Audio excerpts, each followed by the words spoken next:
ഒരു വലിയ ഭീമൻ മനുഷ്യന്റെ ശരീരം കടപ്പുറത്ത് വന്ന് അടിഞ്ഞിരിക്കുന്നു. ഇതിനാദ്യം കണ്ടത് ഒരു മുക്കുവനാണ്. ഇത്രയും വലിയ മനുഷ്യന്റെ ഡെഡ് ബോഡി കണ്ട് അദ്ദേഹം ആഘാതം വിട്ടു. അങ്ങനെ ആ ഭീമൻ ശവശരീരം ആകെ വൈറലായി.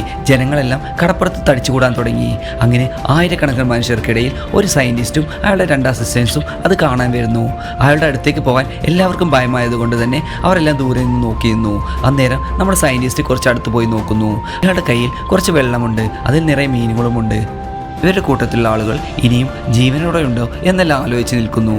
അന്നേരം അയാളുടെ അസിസ്റ്റന്റ് ആ ഭീമൻ ശവശരീരത്തിൻ്റെ മുകളിൽ കയറി നിൽക്കുന്നു. അത് കണ്ട് ഭയം പോയ ജനങ്ങളെല്ലാം അതിൻ്റെ അടുത്തേക്ക് ഓടി വന്ന് ആ ഭീമൻ ശവശരീരത്തിന് മുകളിൽ ഓടി വലിഞ്ഞ് കയറാൻ തുടങ്ങി.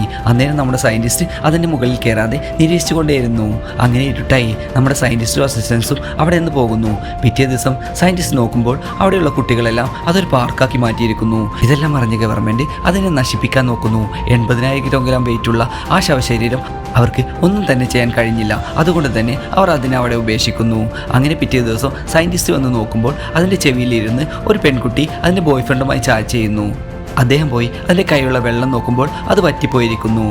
ശേഷം നമ്മുടെ സയൻറ്റിസ്റ്റ് ആ ശവശരീരത്തിൽ കയറി നിന്ന് നോക്കുമ്പോൾ ആ ഭീമൻ്റെ കൈ ആരോ അറുത്തു മാറ്റിയിരിക്കുന്നു. അങ്ങനെ കുറച്ച് നാൾ കഴിഞ്ഞു. ഇയാൾ വീണ്ടും വന്നു. ആ ശവശരീരത്തിൽ എന്തൊക്കെ എഴുതിയിരിക്കുന്നു. ഒരു കാലും 2 കൈയും വെട്ടുമാറ്റിയിരിക്കുന്നു. അങ്ങനെ ആ ശവം അഴുകാൻ തുടങ്ങിയിരുന്നു. അങ്ങനെ നമ്മുടെ സയൻറ്റിസ്റ്റ് കാറിൽ പോകുമ്പോൾ ആ ഭീമൻ്റെ കൈ ഒരാളുടെ ഷോപ്പിൻ്റെ മുകളിൽ വെട്ടിവെച്ചിരിക്കുന്നു. അതുപോലെ തന്നെ തലയോട്ടി ഒരാൾ വീടായി ഉപയോഗിക്കുന്നു.